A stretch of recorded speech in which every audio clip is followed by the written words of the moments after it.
He walked in wearing a faded green military jacket and carrying an old rifle no one recognized. Most of the crowd laughed. Some even pointed. But when the single-dad veteran pulled the trigger, everything stopped. What followed wasn't just a shot heard across the range.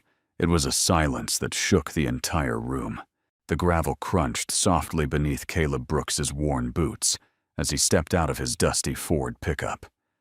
The late afternoon sun spilled golden light across the entrance of Elite Ridge shooting range, illuminating polished vehicles' designer sunglasses and the unmistakable glint of expensive firearms. It was open house day, a rare event, and the parking lot brimmed with competitors, spectators, and enthusiasts hungry for spectacle. He stood there for a moment, his broad shoulders cloaked in an old, faded green military jacket. The name Patch had long since worn away. His dark hair, a touch too long for military regulation, curled slightly at the nape of his neck. Slung over his shoulder was a rifle case that had seen better decades, and at his side walked a girl 9 years old, ponytail bouncing wide brown eyes filled with quiet awe. Her name was Clara, and she was the reason he was here. "You okay, sweetheart?" Caleb asked, his voice low, gentle. She nodded, gripping his hand tighter. "I've never been to a place like this." Caleb smiled faintly. "Neither have I. Inside the range felt more like a country club than a place for firearms. Marble tile met cedar beams, walls lined with autographed celebrity targets, and a reception desk that looked like it belonged in a luxury hotel. Behind the glass counters stood rows of titanium rifles and high-tech scopes, each more intimidating than the last. Heads turned the moment Caleb stepped in. "Whoa. Looks like a war museum threw up," someone muttered.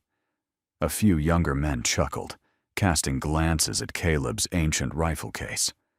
One of them, lean and clean-cut with a jawline made for television, smirked openly. He was dressed head to toe in branded gear Oakley glasses, a top-tier ballistic vest, and competition gloves that still smelled like plastic wrap.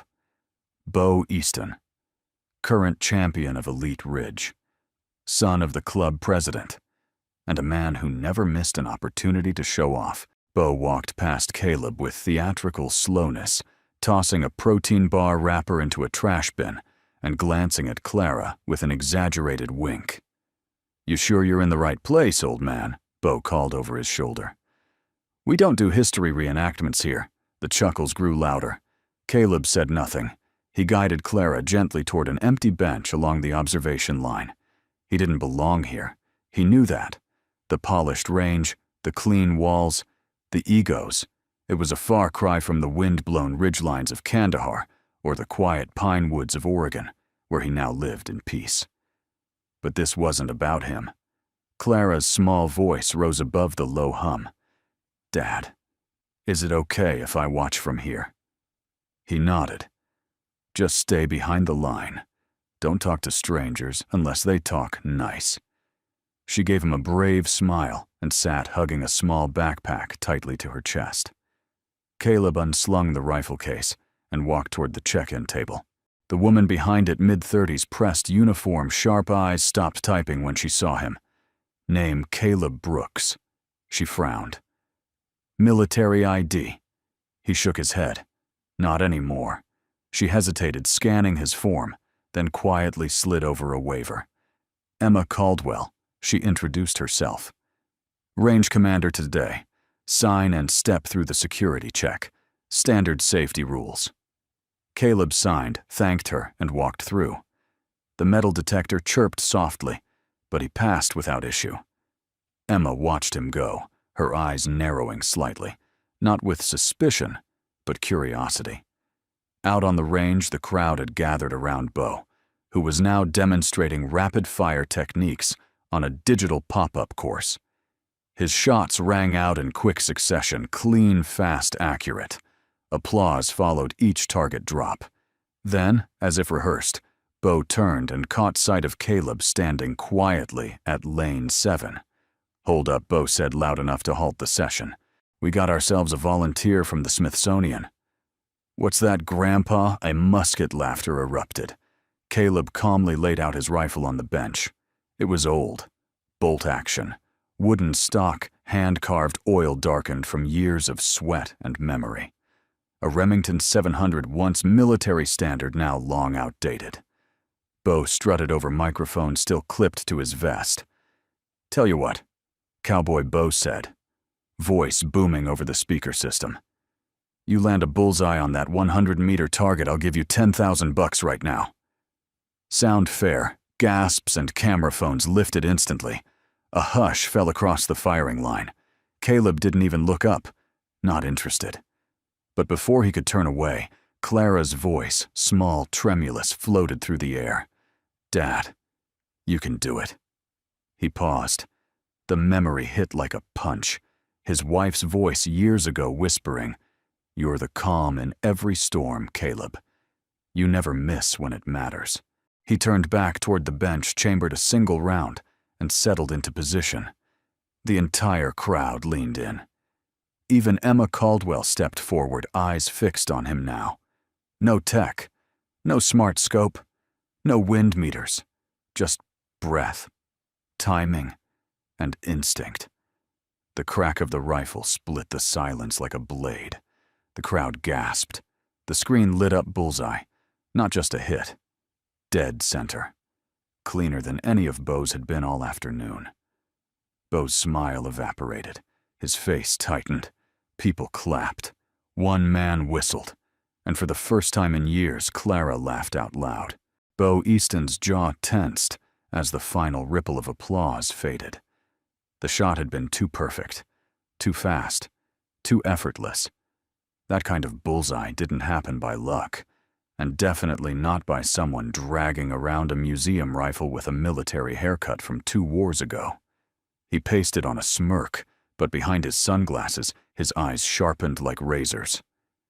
Bo wasn't just the reigning champion, he was the brand of elite ridge. His face was on the brochures his videos ran before every training class, and his father's signature was etched into the cornerstone of the building. This range was his stage, and Caleb Brooks had just stolen the spotlight.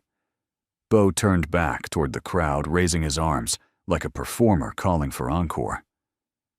"All right, folks," he called, his voice amplified by the clip-on mic. "Let's hear it for the legend from the woods." The audience chuckled. A few clapped politely again, but there was a noticeable shift in energy. More than a few eyes were now on the quiet man in the faded jacket, who had simply picked up his brass casing and walked back to his daughter like nothing had happened. Bo's grin flattened. That wouldn't do. He leaned into the microphone again. "Tell you what, let's make things interesting." Caleb had just zipped his rifle case and was helping Clara back into her hoodie when Bo's voice rang out again. "Hey, Green Jacket, you walk in here, steal a bullseye, make my fans question my crown."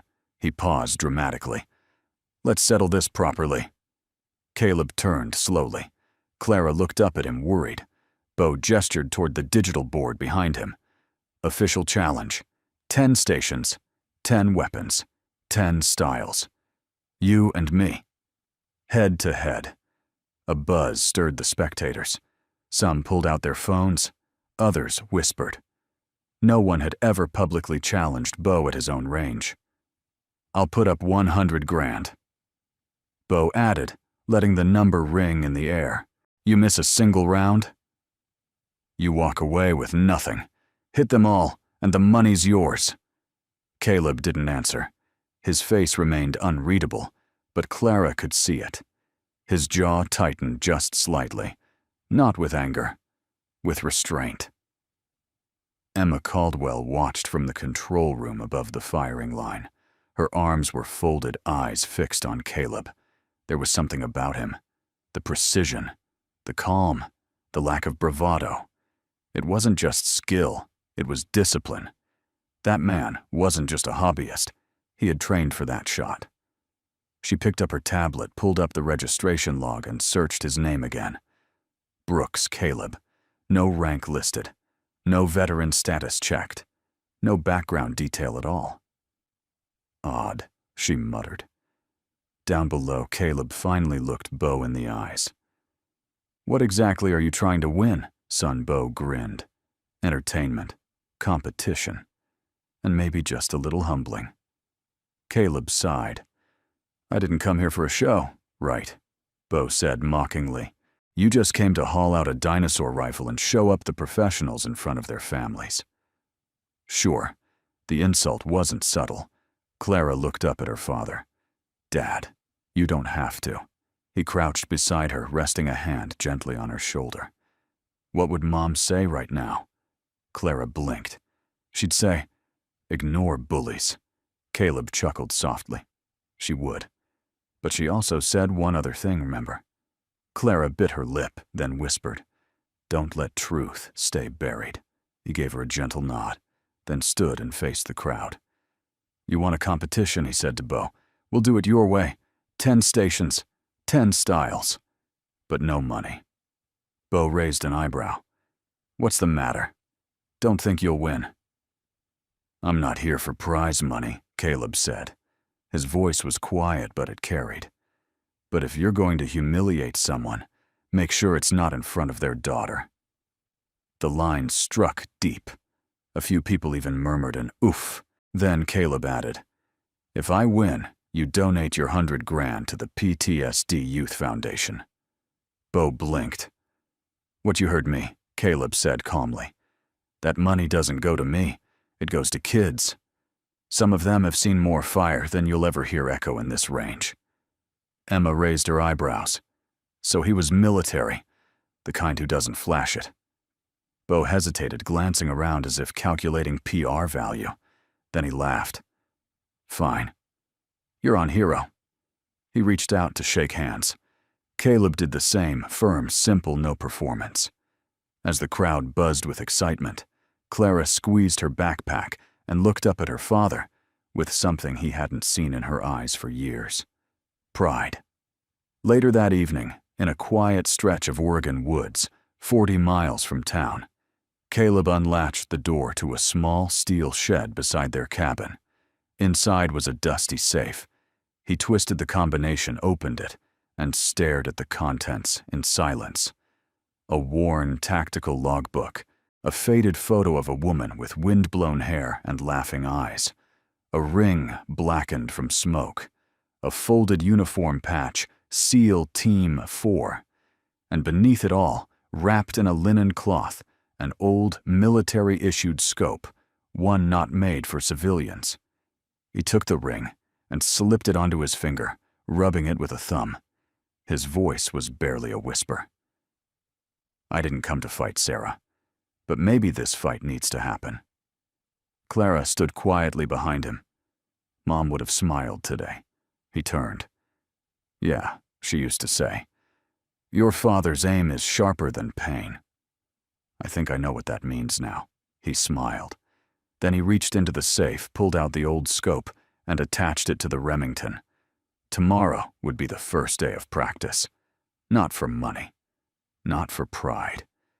But for a promise that had once been whispered between two people under a war-torn sky.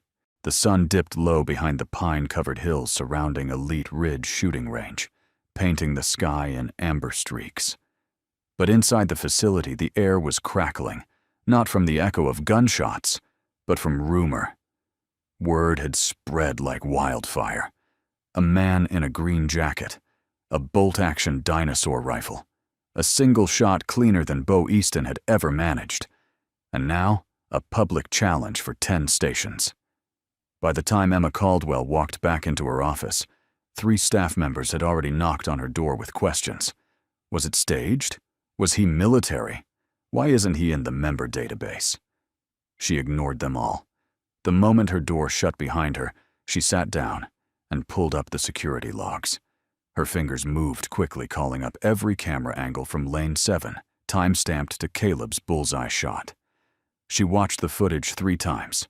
No flinch, no wobble, controlled breath, measured pause. 1 shot. Perfect impact. She leaned back in her chair and exhaled. This man wasn't a hobbyist. This was muscle memory, a rhythm built from thousands of repetitions under pressure most civilians couldn't imagine. She pulled up the registration terminal again. Name Caleb Brooks, ID. None provided background unlisted membership. Guest Emma's frown deepened. There should have been a flag, a marker, any indication of former service. She opened the regional veteran database, not the public one, but the one with extended clearance she still had from her time in procurement. She entered his name. No matches found. She paused, then tried again this time, running through the Department of Defense's inactive personnel files. Still nothing. That didn't make sense. If he was military, and she was now certain he was, he should be somewhere. Unless... Emma sat up straighter. There were only a few explanations for someone with that level of skill and no paper trail. Classified. He wasn't just a soldier. He was someone trained to disappear. Someone like she had once heard rumors about SEALs, Special Reconnaissance Black Ops units, whose names never made it to press releases or welcome home ceremonies. She closed the laptop slowly, her thoughts racing. Who was Caleb Brooks? Meanwhile, in a diner off the edge of Highway 22, Bo Easton sat slouched in a booth, swirling his drink with the straw, like it had personally offended him. 3 of his friends sat across from him, still dressed in their high-performance shooting gear, laughing too loud, replaying the moment on their phones. Dude, the way that guy didn't even blink. He just walked up and bam, one of them mimicked the shot. I swear, it looked like something out of a war movie. Yeah, man, another said. Where'd he come from? Dude's not even online. I searched Facebook, Insta, nothing. He's like a ghost. Bo slammed his glass down. He's a poser. Lucky shot. That's it. Come on, bro. Even you gotta admit I don't have to admit anything, Bo snapped. This is my range. My name. In some woodland, nobody isn't going to walk in here with a farm rifle and turn me into a joke. His friends fell silent. Bo leaned forward, voice low. We're not losing this challenge. Got it. One of them nodded slowly. What are you thinking? Bo didn't answer, but his eyes narrowed, and the look in them was sharper than any round he'd ever chambered. Back in the quiet of the woods, Caleb stood beneath the porch light of his cabin, oiling the bolt assembly of his rifle. The sound of metal on cloth soothed him more than any radio ever could. Clara sat cross-legged beside him, a notebook open on her lap, pencil in hand. She was copying something carefully from an old folder, her mother's therapy journal. It was part of her healing now. After the fire, after the loss, words had become her ladder out of the dark. Dad, she said gently. Yeah, sweetheart. What if? Bo cheats. He looked up. Why do you ask? I don't know. He just looked like the kind of guy who thinks winning is more important than anything else. Caleb considered that. There are people like that. But the truth always has a way of showing up. Clara nodded, then asked, Do you think Mom would have liked the way you shot today? Caleb paused. He reached into his jacket pocket and pulled out a crumpled photograph, weathered from years in the field. It showed a young woman in scrub's arms around a younger, smiling Caleb in uniform. She would have said, I hesitated a half-second too long, he said with a smile. Clara giggled. But she'd be proud you stood up to someone like Bo. He set the rifle down and looked into his daughter's eyes. I didn't stand up to him for pride or ego. I did it because someday you'll be in a world full of people like him. And I want you to remember that silence doesn't mean weakness. She nodded slowly. Then after a beat, When's training start? Caleb smiled. Right now. He picked up a stick from the ground and handed it to her. First lesson. Sight alignment. She laughed. With a stick, every great sniper starts with a steady heart. The tools come later. Back at Elite Ridge, Emma Caldwell descended the stairs from her office and walked out onto the now empty range. The lights were dimmed, but the air still carried the echo of the day's drama. She knelt at lane 7 and ran her hand along the bench where Caleb had rested his rifle. Something about him tugged at a long dormant part of her, a part that once believed in quiet strength, in men who didn't boast, who let their actions speak in precise, perfect silence. As she stood up, she looked toward the shadows of the target still standing at the far end, and for the first time in a long while, she found herself smiling, without knowing why. By the time the weekend sun rose over the rolling hills of Oregon, the challenge had become a wildfire. Local news stations were already teasing it. Unknown marksman shocks. Champion $100,000 challenge announced at Elite Ridge. Gun forums speculated wildly. Was Caleb a retired sniper, a government ghost, a YouTube prankster? Even without social media, Caleb's name was spreading. At the cabin, however, the world felt quiet. Just the creak of pine trees, the soft clink of coffee mugs, and the rustle of Clara's notebook as she sat at the breakfast table sketching targets in pencil. She had even drawn her own scoring grid and labeled the bullseye for Mom. Caleb poured coffee into a metal thermos, his gaze distant. The challenge wasn't just public. It was emotional territory he hadn't dared step into in years. Competition used to mean survival. Every shot once determined whether a teammate lived or died. Now it felt personal in a different way. "Are we going to do it?" Clara asked quietly. He turned to her. "Do it the challenge. The 10 stations. The $100,000 thing. I already told them the money goes to charity. I'm not asking about the money, Dad." Clara set her pencil down and looked at him steadily. "I'm asking if you're going to fight back." He sat down across from her. Her face was so much like her mother's at that age, sharp-witted, open-hearted, quietly brave. "You think I should?" he asked. Clara nodded. "I think Mom would want people to know what kind of man you are." That silenced him. Outside the window, morning fog clung to the trees. Caleb's fingers brushed against the thermos. Then slowly he nodded. "All right," he said. "We'll prepare. But we'll do it right. One station at a time. One skill at a time." "You in?" Clara grinned. "I'll be your spotter." Back at Elite Ridge, the air smelled of rubber mats, oil, and tension. Emma Caldwell stood in the conference room facing Bo Easton, his father, and 2 board members. Bo lounged in his chair, tossing a stress ball from hand to hand, acting more like a reality TV contestant than the face of the range. "I'm not sure this is smart," Emma said, arms folded. "What, letting some nobody embarrass himself?" Bo snorted. "Please, I'm doing him a favor." His father, a thick-necked man in a monogrammed blazer, frowned. "Bo, if this goes south, it won't." Bo snapped. "I've already picked the weapons in the order. He won't last past Station 4. Emma's eyes narrowed. "Picked. You're choosing the weapons," Bo grinned. "Club champion's privilege. That's not in the rules." "Maybe not, but it's in the show. This is marketing gold, Caldwell. We don't just run a shooting range, we run an experience." Emma felt her jaw clench. The whole setup reeked of ego. She didn't trust Bo to play fair. Not after what she'd seen, the smugness, the need to dominate, the way he looked at people like they were props.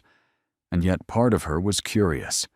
If Caleb was truly who she suspected, then maybe this wasn't a humiliation at all. Maybe it was a reckoning. That evening, Caleb stood on a rise overlooking the forest clearing behind his cabin. Brady Cook, his former SEAL spotter and oldest friend, leaned on the bed of his truck, arms crossed. "You sure you want to do this?" Brady asked. Caleb loaded a mag into an old Sig Sauer. "No," Brady chuckled. "Then why are we here?" "Because Clara asked me to." Brady nodded. "That kid of yours, she's got your stubbornness. She's got Sarah's courage."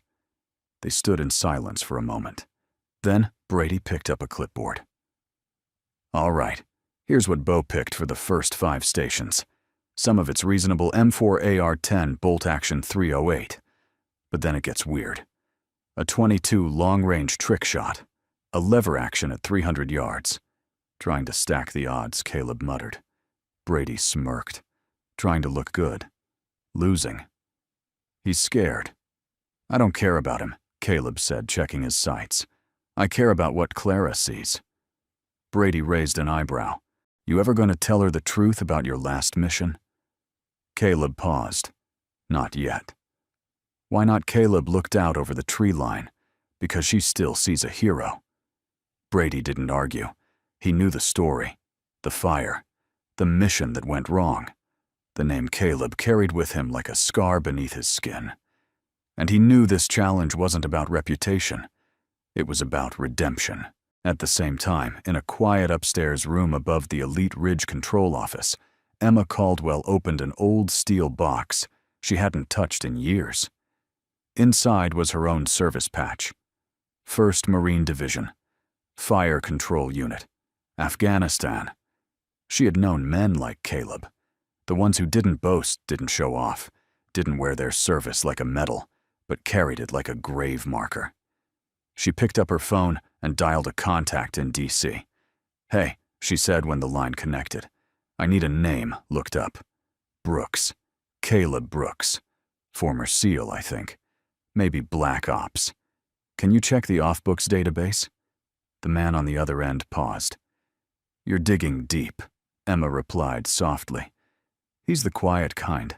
I just want to know how deep it goes. Back at the cabin, Clara sat on the porch swing, listening to her dad and Brady, out in the field, calling wind and reading shot groupings. She held the ring her father had pulled from the safe the night before. It was blackened, scorched, but somehow whole.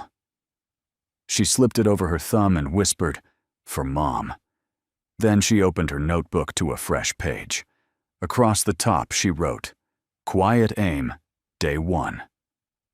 Lesson 1. Heartbeats don't lie.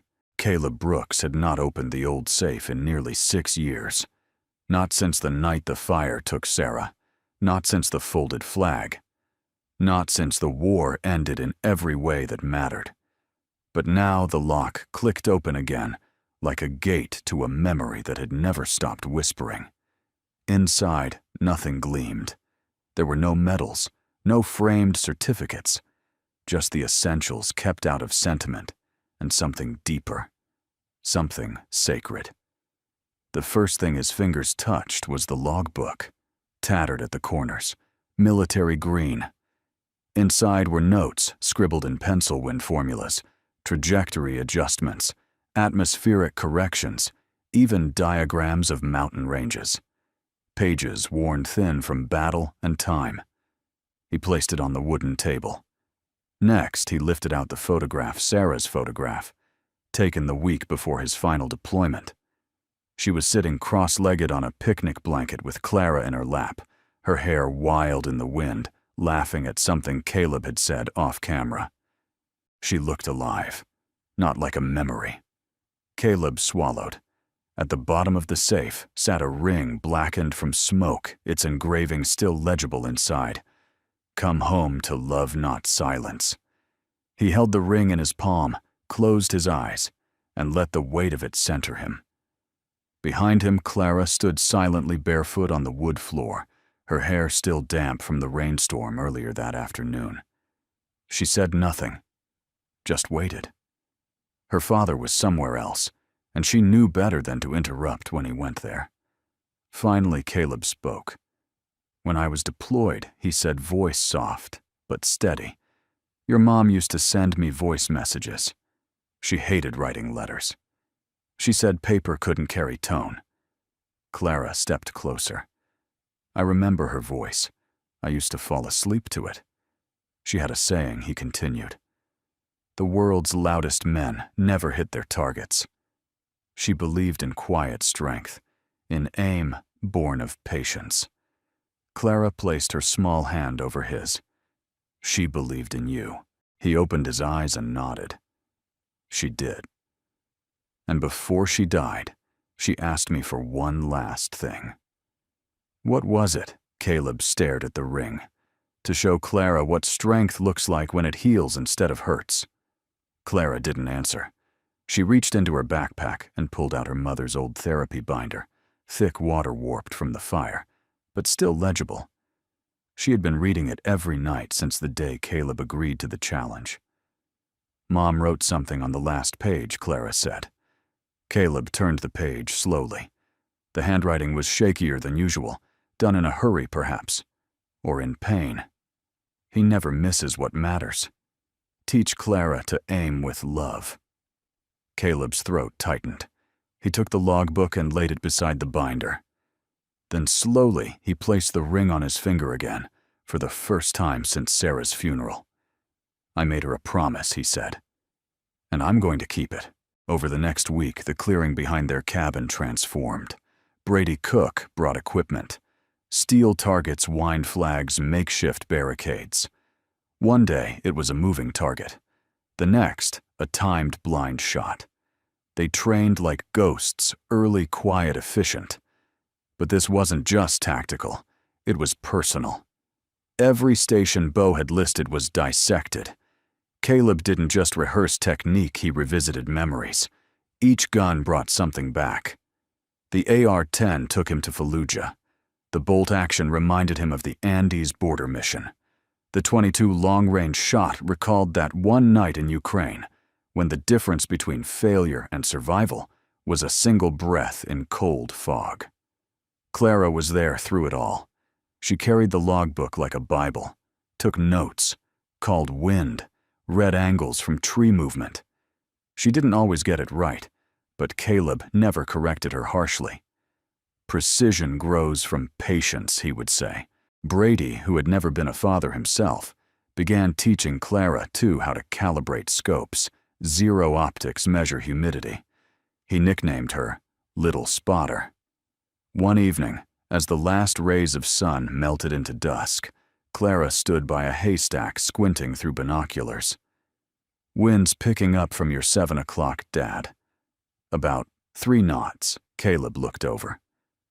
What makes you think that the leaves, she said, pointing to a patch of trembling birch. And the way the flag behind you moved when Brady yawned. Brady barked out a laugh. She's better than I was in Panama. Caleb chambered around, adjusted 2 clicks to the right, and fired. Ping. Dead center. Clara didn't cheer. She simply smiled. That was her way, now quiet like him. But that night, when he tucked her into bed, she whispered, "You're keeping the promise." He kissed her forehead gently. "I'm trying, baby girl." Elsewhere, Emma Caldwell stared at her screen in disbelief. The voice on the other end of the line, a retired Navy intelligence officer, had finally gotten back to her. "Are you absolutely sure?" she asked. "I shouldn't even be telling you this," the voice said. But yes, Caleb Brooks existed. SEAL Team 4, Shadow Unit, no media presence, no civilian honors, 5 tours, 2 ghost ops, and then off-grid after the embassy fire. They wiped his record for the safety of others. Emma leaned back in her chair, eyes wide. So why's he resurfacing now? The man hesitated. Because men like that don't resurface, unless it's for something more important than themselves. Emma stared out her office window, her reflection staring back in the glass. A woman who had once fought on front lines, now surrounded by bureaucrats and brand ambassadors. She whispered to no one, "What promise are you keeping, Mr. Brooks?" On the final day before the public challenge, Caleb stood at the center of the makeshift training range. Brady approached him with a grin. "You're dialed in." "I'm not shooting for score," Caleb said. Brady nodded. "I know. You're shooting for her." Caleb looked toward the cabin porch. Clara was standing there barefoot again, holding her mother's journal. She waved. He waved back. Then, with practiced hands, Caleb flipped the safety, raised the rifle, and exhaled. The shot rang out, not for glory, not for headlines, but for a promise. For 2 days before the challenge, Elite Ridge Shooting Range had never felt more divided. On the outside, everything looked immaculate. fresh painted walls, perfectly calibrated lanes, gleaming display cases. But beneath the surface, a quiet tension coiled tighter with each passing hour. Bo Easton stood in the center of the range's tech room, arms crossed, as he watched a nervous young technician plug a USB drive into the central control system. "You're sure this will work?" Bo asked, voice low and loaded. The tech, barely 22, red hoodie fingers trembling, nodded. "Yes, sir. Like we discussed, the lane calibration will appear normal to the naked eye, but the inner margin on Station 4 will drift left by 2.3 degrees.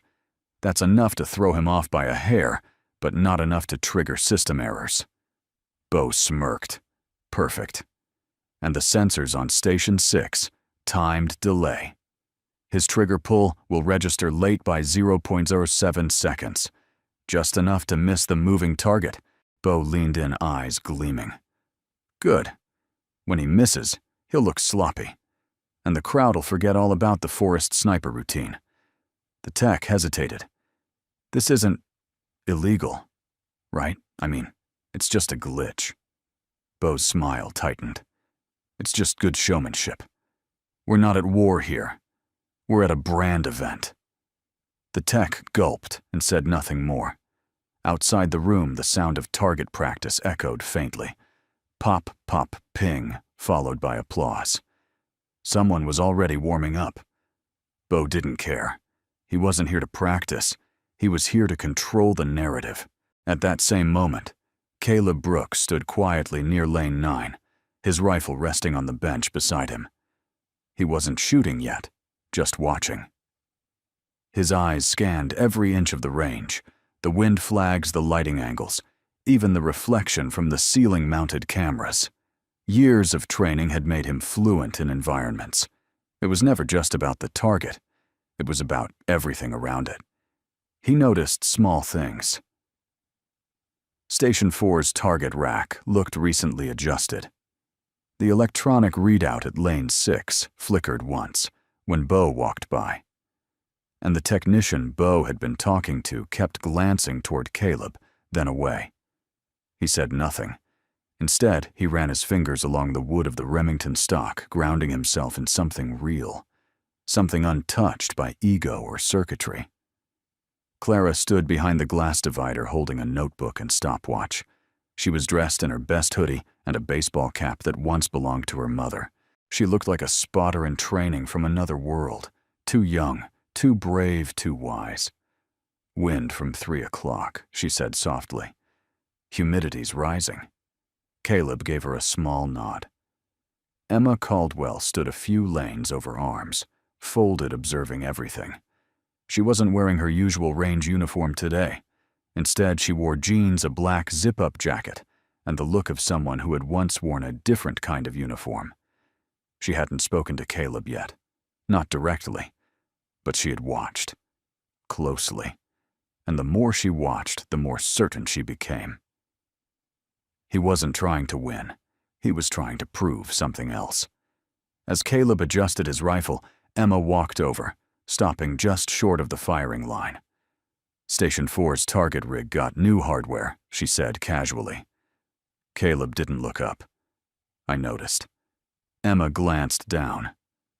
Lane 6's delay sensor was flagged for recalibration last week. Still hasn't been fixed. "I noticed that too." She raised an eyebrow. "You planning to say anything?" "No," Caleb replied. "I plan to shoot anyway." Emma crossed her arms. "You're not curious why that might be?" "I'm not here for drama, ma'am. I'm here for my daughter." That answer stopped her. She looked over at Clara, who was quietly timing wind gusts with her phone. Emma's voice softened. "She's watching everything you know." "I know." Emma hesitated, then lowered her voice. "I looked you up." Caleb finally turned to her. "And couldn't find you. Not in any public record. But you don't shoot like a civilian." "I'm not." Emma nodded slowly. "You could have made a fortune training private contractors. Why live in the woods?" "Because peace doesn't shout," Caleb said. It whispers. For a moment, their eyes held. Emma saw something in his face, calm, restrained, but beneath it, a weariness that went deeper than any war. It was the look of a man who had carried burdens without ever handing them off. She stepped back. "Good luck tomorrow." "Luck doesn't matter," Caleb replied. "Only truth." That night, Bo reviewed his script. Not a shooting script, a press release draft. Elite Ridge's reigning champion Bo Easton retains title in decisive victory over mysterious veteran. He grinned to himself. By morning, the stage would be set, but in a quiet clearing behind a cabin in the woods, another kind of preparation unfolded. Brady Cook placed a final steel target in the moonlight, marking its center with chalk. Caleb knelt beside Clara, showing her how to adjust a digital rangefinder. "You remember what I told you about Station 4, he asked. "Check for target lean confirm baseline, then trust the shot." "Good." "In Station 6, trust your timing, not the machine." Caleb smiled. "You're better than most spotters I ever had." Clara grinned, then grew quiet. "Dad, yeah, are you scared?" Caleb thought for a moment. "Not of the challenge. Then what of what it means? If I miss?" Clara tilted her head.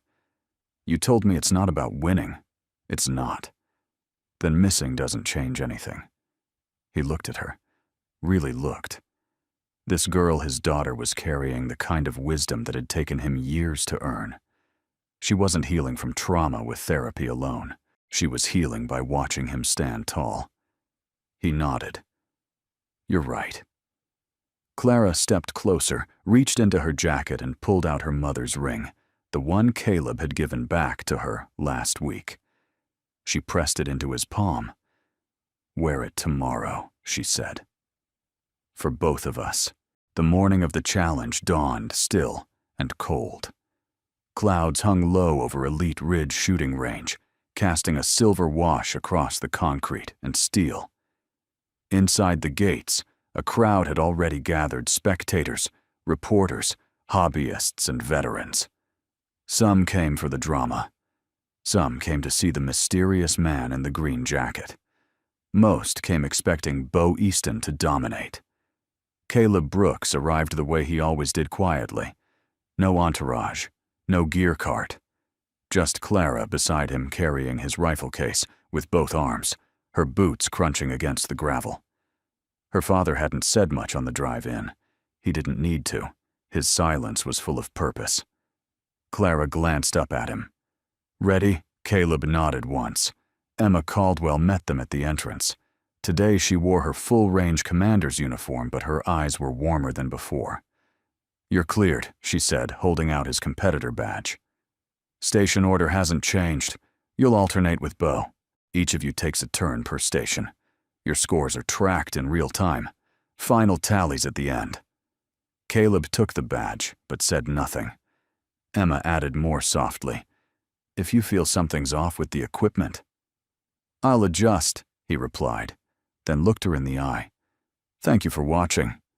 She gave a half nod, part respect, part warning, and stepped aside. Station 1, AR-10, standing position 200 meters, a rapid-fire accuracy test. Bo went first, stepping up to the lane like he was born there. His movements were crisp, practiced. The crowd clapped before he even lifted the rifle. Crack, crack, crack, crack. All 4 targets dropped cleanly. 10 points, the announcer boomed. Bo turned to the crowd with a wink, holding up the rifle like a trophy. Then it was Caleb's turn. He stepped to the line, slow and unhurried. No flair. No dramatic pose. He chambered around, adjusted his grip, breathed, crack, crack, crack, crack. All 4 targets dropped just as clean, but without fanfare. There was a pause from the audience, then scattered applause. Some of the veterans nodded.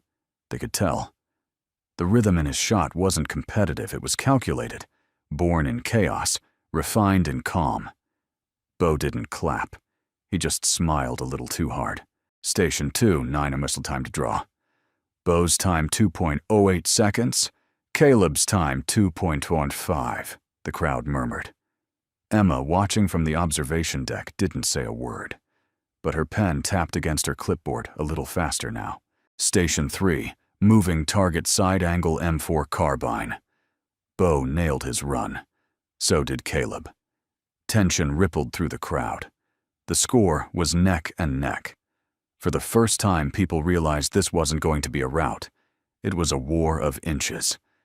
Clara stood behind the glass, her hands balled into fists inside her sleeves. She didn't cheer. She didn't blink. She just believed. Station 4, scoped bolt action 250 meters, the rigged station. Caleb stepped up second. Bo had already gone, scoring 9.6 out of 10. Clara leaned in, watching her father's every move. Caleb examined the scope, ran his fingers along the mounting rail, tilted his head just slightly to the left. The target rack looked off. He didn't adjust it. Instead, he exhaled twice. His second breath was longer, slower. A recalibration. His right hand dropped slightly beneath the stock. And then crack. The screen registered 10.0, a perfect shot. The crowd erupted in cheers this time, not for the score, but for the silence that came before it. Bo's jaw twitched. Emma narrowed her eyes. Station 5.22, long-range precision. Bo hit 8.3. Caleb hit 9.9. At this point, whispers turned into words. Who is this guy? Is he military? That wasn't luck. Did you see his stance? My brother shot like that when he came back from Afghanistan. Veterans in the crowd began leaning forward. This wasn't just a contest. It was a resurrection. Station 6, timed sensor target semi-auto rifle. The station Bo had tampered with. Bo went first, 10.0, his fastest time yet. Caleb stepped forward, shouldering the rifle slowly. As he aimed, Clara noticed something strange. The blinking light on the sensor pad wasn't in sync with the calibration screen. She looked up. Dad. Too late. Crack. A slight delay. The bullet still hit, but the system registered 8.1. The crowd winced. Bo smiled, stepping just close enough to whisper, "Guess the nerves are showing." Caleb didn't respond, but from the control deck, Emma wrote something down, and her fingers tapped a hidden switch beneath the observation table. Station 7 and 8 followed. Both close. Both clean. Bo's grin started to fade. Caleb's rhythm stayed the same. Steady. Unshaken. At Station 9, an offhand iron sight drill, Bo stumbled. Just a fraction. A single target grazed, not dropped. The score difference was now razor thin, and they were heading into the final station. Backstage behind the firing line, Bo paced like a wolf. The sabotage hadn't stopped Caleb. If anything, it had only sharpened the crowd's attention. And now, he was losing the room. He turned to the technician. Add a wind gust to the simulation on Station 10, just enough to throw him. The tech hesitated. That's not allowed. Do it, Bo growled. But behind them, a voice cut through. That won't be necessary. Bo turned and froze. Emma stood there, arms folded. I've recorded every calibration, every adjustment, she said. And if I see one more anomaly, the entire event becomes an official investigation. Bo's face flushed. You can't prove I don't need to, Emma said, because I'm not here for you. She looked toward the glass where Clara stood, her eyes locked on her father. I'm here for her. The final station loomed like a mountain over the crowd. Station 10, precision long range. Shot Macmillan, TAC 50, target 500 yards. One shot. No do-overs. Caleb Brooks had never fired this weapon in public. In fact, no one here had seen this rifle used outside of a YouTube documentary or a military archive. It wasn't a hobbyist's weapon. It was a war instrument. Brutal. Elegant. Demanding. The announcer's voice crackled through the overhead speaker. This is it, ladies and gentlemen. The last shot. The decider. Bo Easton was up first. He strutted to the platform, adjusting his custom gloves, winking to a woman in the front row. The technician behind the glass activated the digital crosswind simulation, per Bo's earlier request. There was a subtle gust engineered artificial, but enough to nudge a less experienced shooter off-center. Bo compensated quickly. He had practiced this rifle more than anyone else on the circuit. He exhaled. Boom! The round flew. The digital scoreboard blinked. 9.7. The crowd applauded loud and impressed. Almost no one noticed the tiny swirl in the wind flag. Almost no one but Caleb. He was already watching the treetops outside the open bay range, reading the rhythm, like he always had. Caleb stepped to the platform slowly, Clara walking behind him, holding the logbook to her chest like a sacred text. His rifle rested across his arms like a relic from a different world. The TAC-50 had been issued for international counter-sniper missions. Now in his hands it felt like something quieter. Not a weapon, but a promise fulfilled. He lay prone on the mat. Clara crouched beside him. Winds shifting again, she whispered. You'll need to lead half an inch left. He adjusted 2 clicks. Then he reached up slowly and removed his left glove. From his coat pocket, he pulled out the blackened ring Sarah had once worn, the one Clara had returned to him the night before. Caleb slipped it onto his left ring finger. Clara blinked. Why now? He looked at her. Because I don't shoot alone. Then he lifted the rifle, aligned the scope, and went completely still. The entire range went silent. Even bow arms folded in the back stopped smiling. The flag rippled once. A hawk soared above the tree line. Caleb's breathing slowed. Once. Twice. Then Clara's voice rose softly, barely more than breath. Take the shot, Dad. He pulled the trigger. Boom! The recoil rippled through the concrete. The crowd gasped as the screen flickered, then blinked bright white. 10 points over bullseye. Then complete silence. It lasted longer than applause. The kind of silence that follows something sacred. The kind that doesn't ask for celebration, only understanding. Clara stared at the screen, eyes wide, then slowly turned to her father. He exhaled and looked at her, and smiled. For the first time in 3 years, Clara laughed out loud, the kind of laugh that cracked open the air like a sunbeam. The crowd burst into cheers.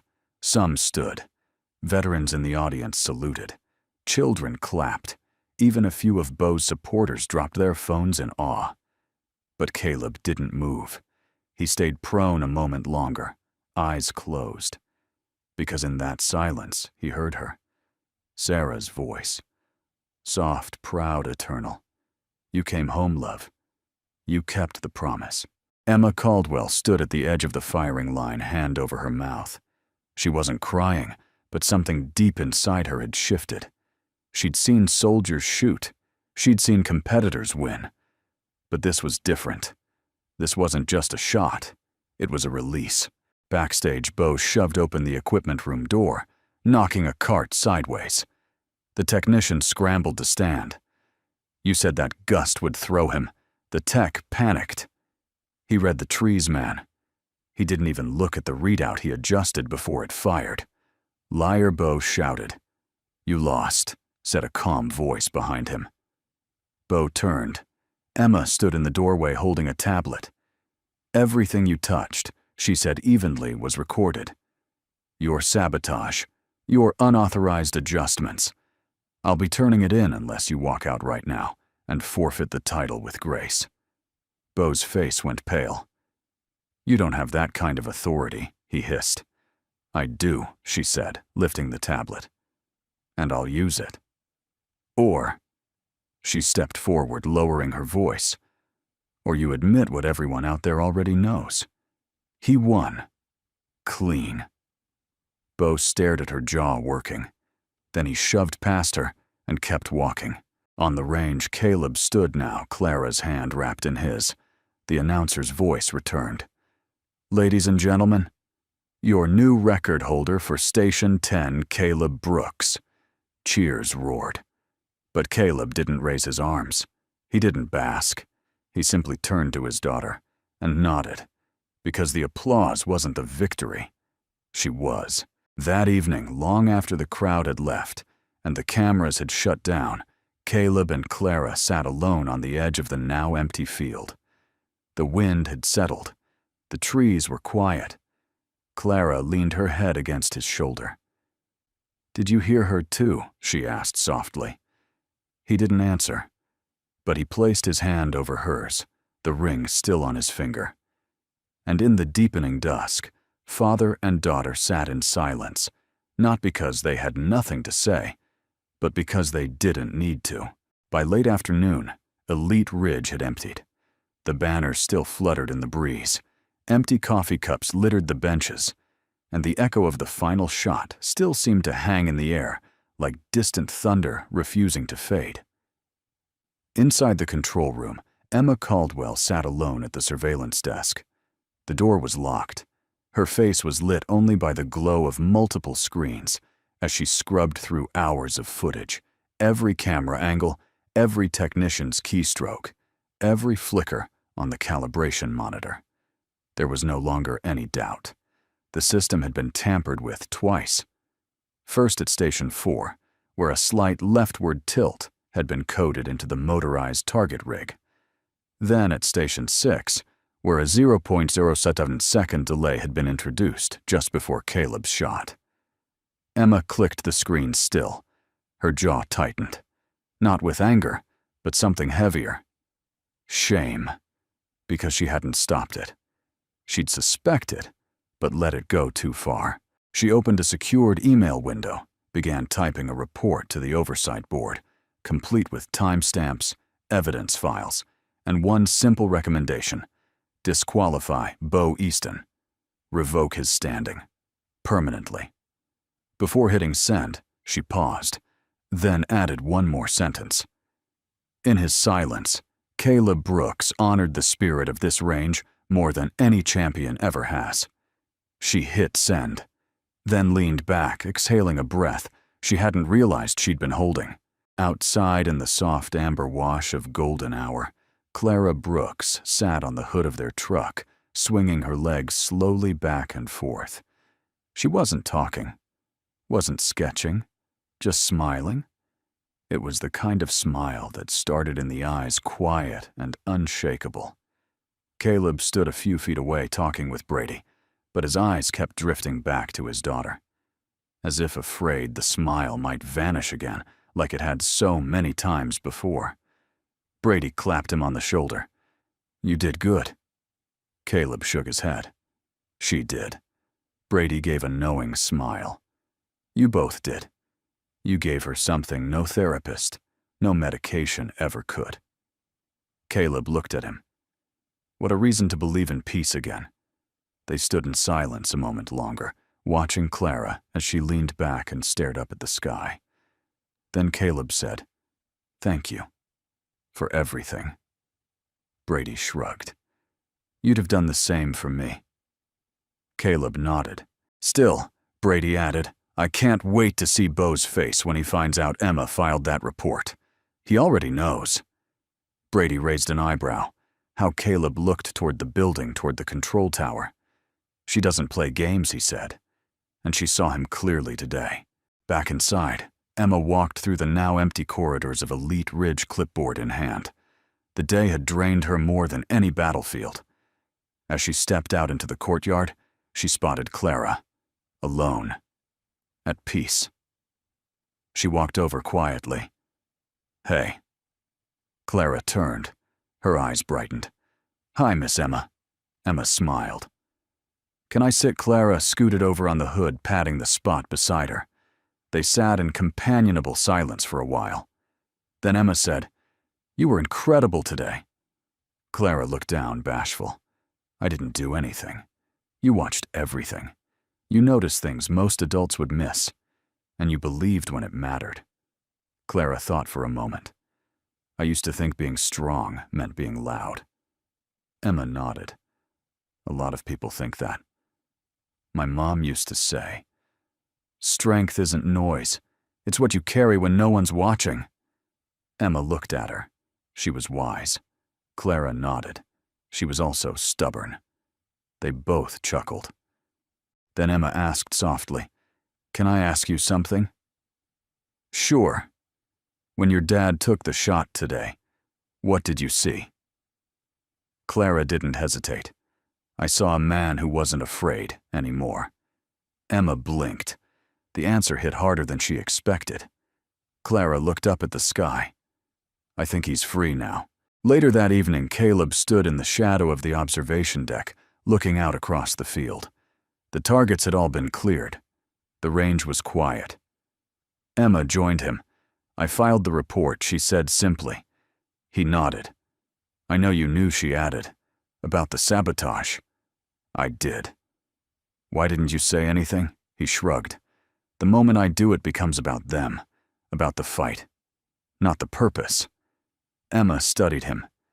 "You could have lost." "But I didn't." They stood in silence a moment longer. Then she said, "You changed something here today." "I didn't come to change anything." "No," she said. "But sometimes the truth changes people anyway." Caleb turned to her, the setting sun catching the side of his face. "I'm not a champion," he said. "No," she agreed. "You're something rarer." She reached out and offered a simple, formal military salute, sharp, precise, full of meaning. Caleb hesitated, then returned it, not as a gesture of ego, but of mutual understanding, a shared language, a shared past. That night, back at the cabin, Caleb placed the Remington and the TAC-50 into a secure storage locker. He didn't lock it out of fear. He locked it with reverence, like placing a flag back into its case. Clara sat at the kitchen table drawing something in her notebook. When he walked by, she turned it toward him. It was a picture of him. Not in uniform, not with a rifle, but sitting under a tree with her beside him reading. She had written 3 words underneath it in thick pencil. "We are safe." Caleb didn't speak. He just crouched down, hugged her gently, and let the silence settle between them, rich, complete, unbreakable. The morning after the competition, the air around Elite Ridge felt different, lighter. Not because the crowd was gone, not because the cameras had stopped, but because something had been lifted. The truth. It had spoken not in declarations or press statements, but in silence, in the space between one man's breath and a bullet's path. But the official exhibition, hosted for charity with sponsors, veterans, and wounded heroes in attendance, was still on the calendar. One final event. One final shot. Caleb hadn't planned on attending. He thought his journey had ended with the ring on his finger and his daughter's smile. But when Emma called that morning and said simply, "They want you to fire the last shot for the kids watching," he couldn't say no. He didn't do it for the audience. He did it because Clara was watching, and because Sarah would have wanted it that way. By noon, the range was buzzing again, but this time with something different. No hecklers, no arrogant grins, just quiet reverence. Veterans in wheelchairs lined the front row. A mother held her son's hand tight. Teenagers in ROTC uniforms sat with straight backs. It wasn't about scores today. It was about remembrance and resilience. Caleb stepped onto the platform, wearing the same green jacket, same steel composure, but there was something softer in his eyes. The announcer kept it short. "Today's final honorary shot will be taken by Mr. Caleb Brooks, on behalf of every veteran who never got to come home, and every child who still carries their echo." Silence fell. Caleb lay prone, the TAC-50 once more nestled against his shoulder. The target was 800 yards away this time, barely visible. The shot was symbolic. He knew that. But that didn't mean it didn't matter. He adjusted the scope, felt the warmth of the ring against the trigger guard. He was ready. Until Dad. The voice tore across the range, small and bright like a bell. Everyone turned. "Clara." She had broken from the side barricade, slipped past a startled volunteer, and was now running straight toward the platform. Emma stepped forward to intercept, but Caleb raised a hand just slightly, and Emma stopped. Clara skidded to a halt beside him, breathless. Caleb lifted his head. "What's wrong?" She shook her head, eyes brimming with something that wasn't panic, but something deeper. "Don't shoot yet," she whispered. "Not until I say so." He blinked. "What do you mean?" She stepped closer and reached into her jacket pocket, pulling out a folded scrap of paper. She pressed it into his hand.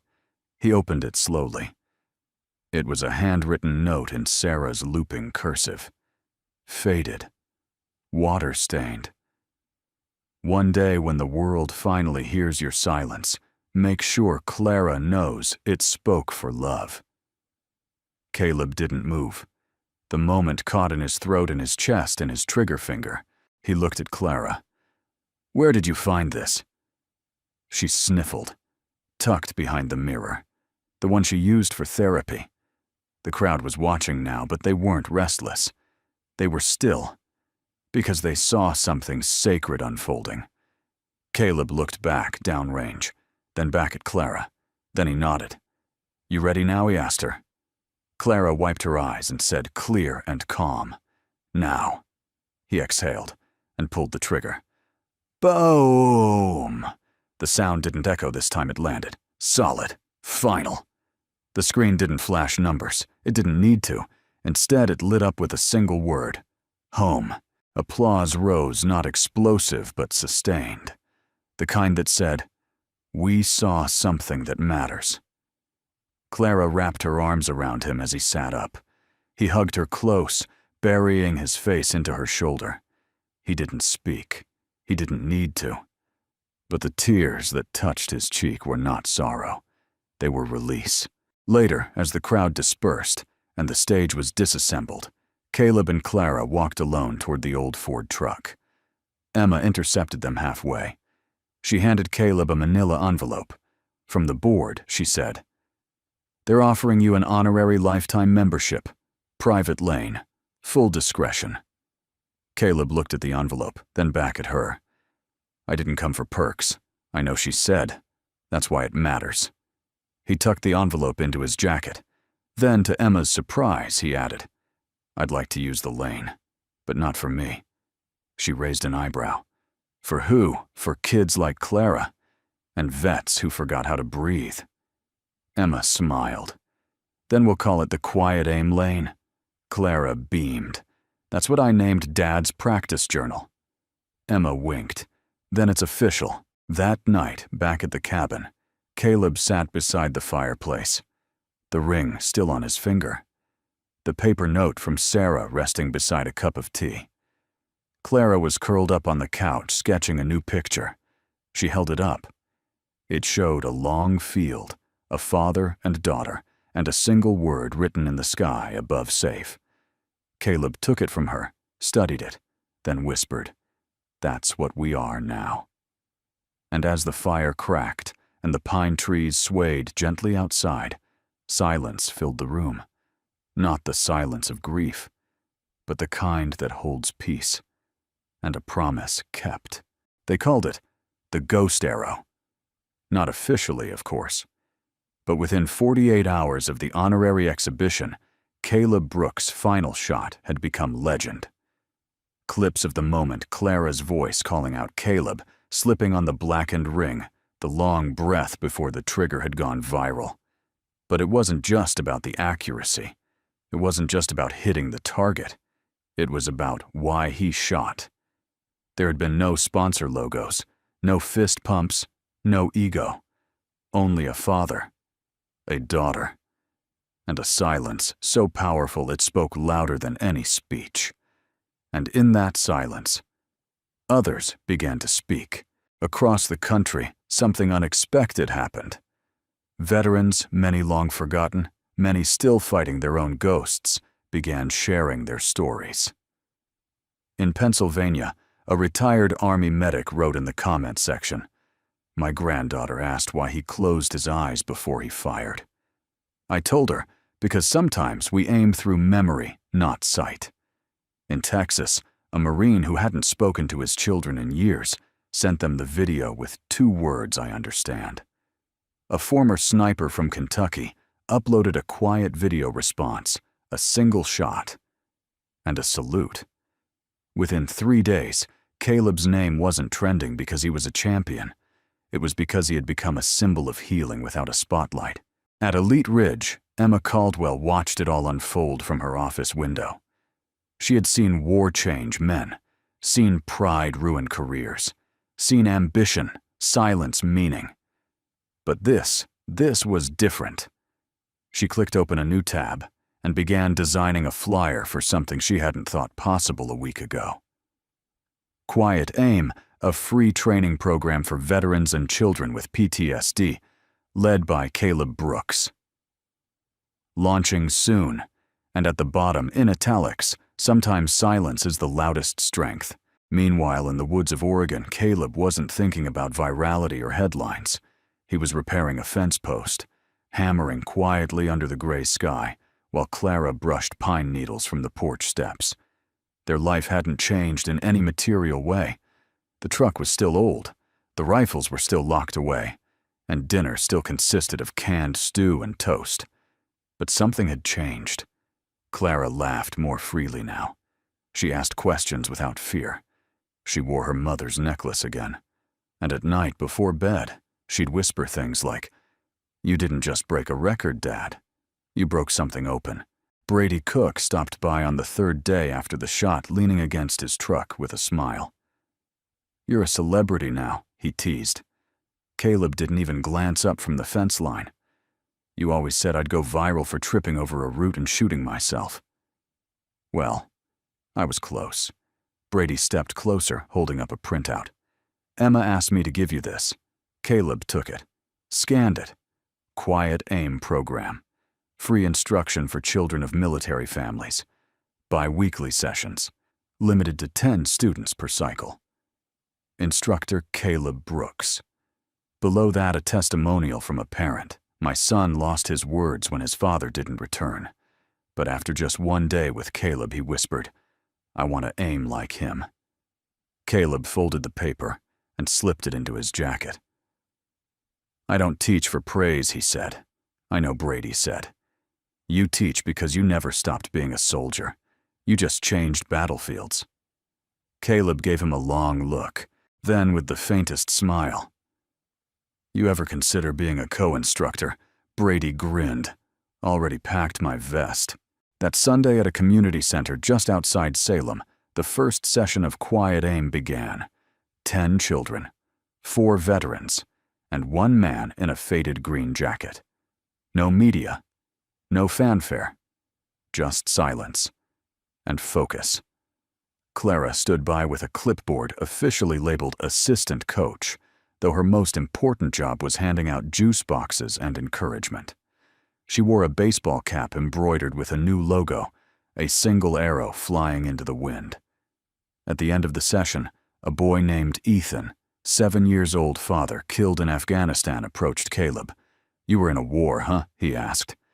Caleb knelt beside him. "Yes." "Did you shoot bad guys?" Caleb paused, then said softly, "I aimed for peace. But sometimes peace hides." The boy thought for a moment, then smiled. "Did you find it?" Caleb looked over at Clara laughing with another little girl over spilled juice, then back at the boy. "I think it found me." Later that night, Caleb returned to the porch and sat down beside Clara. The sun had nearly dipped below the tree line, casting long shadows across the quiet land. She handed him a folded sheet of paper. "New sketch?" he asked. She nodded. He opened it. It was a drawing of their cabin, the training field, and a circle of kids aiming toward targets shaped like stars. Above it, in her handwriting, "Every arrow remembers its archer." Caleb didn't speak. He just wrapped his arm around her shoulders and pulled her close. And for the first time since the fire, since Sarah's voice had gone silent, he let himself believe that maybe not just for her, but for both of them, The war was truly over. 2 weeks after Caleb Brooks's final shot, Elite Ridge Shooting Range prepared for its most unexpected press event in years. But it wasn't being held for a championship. It wasn't a launch party, a shooting seminar, or even a fundraiser. It was something quieter, something heavier, a reckoning. The email went out to all members, special announcement and ceremony. This Friday, 3 p.m. attendance encouraged. No names were given, no headlines teased, but whispers ran wild. Bo Easton hadn't been seen since the day of the exhibition. His locker emptied, his parking spot vacant. His name, once printed on the brochures and embroidered on club jackets, had quietly vanished. In his place, the name Caleb Brooks had begun to rise, not because he claimed it, but because others offered it. On Friday afternoon, Caleb stood at the entrance of the range, hands tucked in the pockets of his jacket. Clara stood beside him in her quiet aim cap, gripping a notepad covered in doodles and numbers. Her eyes were focused, serious, just like her mother's used to be before a presentation. Emma Caldwell met them at the doorway. She wore her full uniform. Her expression was unreadable, but her voice held warmth. "You ready?" she asked. Caleb nodded once. Emma led them into the main hall, a room usually filled with noise clutter and bright sponsor signs. Today, it had been stripped bare, except for a podium, a flag, and a single chair placed directly in front of the crowd. That chair was reserved for Caleb. The room filled with over 120 people, veterans, instructors, board members, families, former students. Some stood. Some sat. No one spoke. The lights dimmed.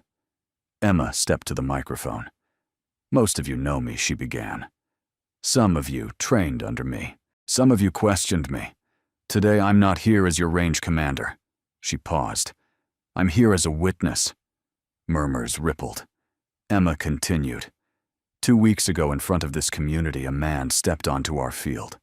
Not to seek fame, not to challenge a title, but to fulfill a promise to his daughter, to his fallen wife, and to something greater than any leaderboard can measure. She turned, slightly meeting Caleb's eyes. "I've reviewed the footage, the records, the sabotage, and more importantly, I've reviewed the silence, his silence. Because sometimes silence isn't weakness." Her voice strengthened. "It's integrity." A few veterans in the crowd nodded solemnly. Emma took a breath. With the approval of the Elite Ridge Board of Ethics and Oversight, and in collaboration with the National Shooting Federation and the Veterans Council of Oregon, we are issuing the following public statement. She unfolded a paper, her voice steady. Effective immediately, all competitive titles previously held by Bo Easton are rescinded. All Elite Ridge records associated with falsified results are voided. A permanent ban from competition is in place. Evidence of tampering has been submitted to the Ethics Board for formal review. The room was silent. Emma folded the paper and continued. Furthermore, the Elite Ridge 500-yard bullseye record now officially belongs to Caleb Brooks. Clara gripped her notepad tightly. Caleb didn't move. Emma stepped aside as a younger instructor brought forward a small plaque, not gilded, not flashy. Just a slab of wood engraved with Caleb Brooks. Quiet aim, steady heart. 1,500 yards. Station 10, 10.0, April 22nd. The instructor offered it. Caleb took it slowly, his fingers tracing the edges, not with pride, but with reverence, as if holding something not earned, but borrowed from those who'd never return. He stepped up to the mic, looked out at the crowd, then said simply, "I didn't come here to win anything." A beat of silence. I came because a little girl asked if I could show her that strength wasn't loud, and because a woman I loved believed that silence, when it holds purpose, can move mountains. He glanced at Clara. She was right. He held the plaque at his side and nodded, once then stepped away. No applause. But from the far side of the room, a chair scraped softly against the floor. An older man stood Vietnam vet, judging by the insignia on his jacket. He straightened his back, raised his hand in a crisp, formal salute. Another man stood. Then another. Until half the room, gray-haired, uniformed, scarred, silent, rose to their feet. Not clapping. Saluting. Caleb didn't return the gesture. Instead, he turned to Clara, knelt beside her, and placed the plaque in her hands. "You hold this," he whispered. "It belongs to all of us." She nodded, tears in her eyes. And as the room stood still, the past and present met in a moment no trophy could ever replace. Afterward, outside in the afternoon sun, Emma approached. "That was one hell of a speech," she said softly. Caleb shrugged. "Didn't feel like one. That's what made it perfect." She hesitated, then pulled a folded envelope from her jacket. "What's this?" he asked. "Official invitation to speak at the Veterans Unity Summit in D.C. keynote." "I don't give speeches. You just did," she said. "And it changed people." He looked at the envelope, then pocketed it. "I'll think about it." Emma smiled. "Good. Because I think the country needs to hear from someone who never wanted to be heard." Caleb nodded. Then as Clara climbed into the truck beside him, he turned and added, "But only if Clara reads the first line." Emma chuckled. "Deal." That evening back at the cabin, the sun dipped below the horizon. The plaque now sat above the fireplace, not as a trophy, but as a reminder. Clara curled beside him on the couch, drawing stars. "You didn't win," she said suddenly. "You taught them." Caleb looked down at her. Taught them what she smiled. That the loudest shot doesn't come from the gun, it comes from the promise behind it. And in the silence that followed, Caleb closed his eyes. Not in pain, not in memory, but in peace. 3 months later, the old barn on Caleb Brooks's property no longer smelled of rust and rain. Instead, it smelled like purpose. The once abandoned structure had been cleaned, patched, and transformed into something new, a training hall unlike any other.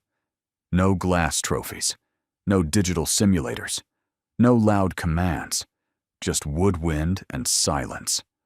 A hand-painted sign hung above the wide double doors. Quiet Aim Training Center, where stillness becomes strength. Inside 10 children ranging from age 6 to 16 sat cross-legged on mats, each holding a wooden practice rifle. Beside them stood 5 veterans, each with different scars, different stories, but the same patient calm in their eyes. At the front of the group, Caleb stood with Clara by his side. She wore her usual baseball cap, her mother's old pendant, and a clipboard tucked under her arm. She was no longer the quiet little girl hiding behind her father's jacket. She was Coach Clara now. "Welcome back," she said clearly. "Today we're going to start with breath work. 3 counts and hold for 2, release on 5. The students followed. No fidgeting, no distractions, just breath and trust. Caleb watched from the side, arms folded, pride quietly blooming in his chest like spring. It wasn't just that the kids were listening. It was that they believed. In themselves, in each other, in something gentle but unshakable. After-class parents gathered under the trees with folding chairs and thermoses. Some had driven hours. A few stayed just to sit quietly on the porch, knowing their children were finally learning the kind of strength that didn't require shouting. Brady Cook was setting up targets behind the barn, whistling as he worked. His beard had grown out a bit, and the limp in his left leg didn't seem to slow him down anymore. "I'll be adding a wind flag station next week," he told Caleb. "Make it subtle," Caleb replied. "We're not training snipers. We're teaching attention." Brady nodded. "Funny how it all turned out, huh? You didn't want to compete, and now you're changing lives one breath at a time." Caleb smiled faintly. "I didn't need an audience. I just needed her to see." He looked over at Clara, who was now helping a younger boy adjust his posture, with gentle hands and patient words. She sees Brady said quietly. That afternoon, a visitor arrived. Emma Caldwell pulled up in a government-issued SUV, stepping out with a clipboard and 2 envelopes. She was dressed in civilian clothes, but her posture was still military straight. Caleb met her at the gate. "Don't tell me the range wants me back on the leaderboard," he said with a faint smirk. Emma chuckled.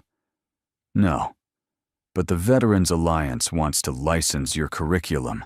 I'm not franchising." "I know. This is different. They want to support it." Quietly. Monthly grant, equipment, transportation for students. No press, no obligations. Caleb considered it. "I don't want it turning into a brand." Emma handed him the envelope anyway. "Then use it to build a garden, or add heating, or fix the roof." He tucked the envelope into his back pocket. Then Emma handed over a second one, thicker, heavier. "What's this A letter?" she said. "From the mother of a boy who couldn't speak after his father died overseas. Until last week." Caleb opened it slowly. "Mr. Brooks, my son Evan said 3 words this morning after training with you and Clara. He looked at me, held his wooden rifle, and whispered, 'I feel safe. Thank you for giving me back my boy.'" He folded the letter and held it tightly. Emma added, "The country will keep chasing noise, headlines, arguments, but some of us will remember this." Caleb looked at her. "That's enough." That evening, Clara curled up next to the fire sketching again. The plaque from Elite Ridge still hung above the mantel, but it had been joined by something new, a framed photo. Caleb, Clara, and a circle of smiling children all raising their hands, not in salute, but in quiet promise. She showed him her latest drawing. It was simple, an archer standing on a hill. Eyes closed, arms relaxed, but the arrow had already landed in a distant heart, shown by a tiny beam of light connecting them. Underneath, she had written, "You didn't just aim, Dad. You healed." Caleb placed a hand over hers. "I only had 1 arrow," he said. Clara smiled. "But it found all of us." Later that night, Caleb stepped outside onto the porch. The wind stirred the pine needles. The stars above blinked quietly like old comrades keeping watch. He closed his eyes, breathing in the scent of cedar and firewood. Behind him, Clara's voice floated through the screen door. "Dad want to read the next story together." He turned back inside toward warmth, toward her, toward the only battlefield he still stood upon. Love. Not every hero returns in uniform. Some return in silence. And in that silence, they build something that never falls again. We'd love to hear from you. Where are you watching from, and what part of this story touched you the most? If you enjoyed this journey, we invite you to subscribe to the channel so you won't miss the next one. Every story we share is crafted with heart hope and the quiet belief that kindness still matters. Thank you for spending your time with us. Until next time, stay well, stay kind, and never stop believing in the power of a quiet promise.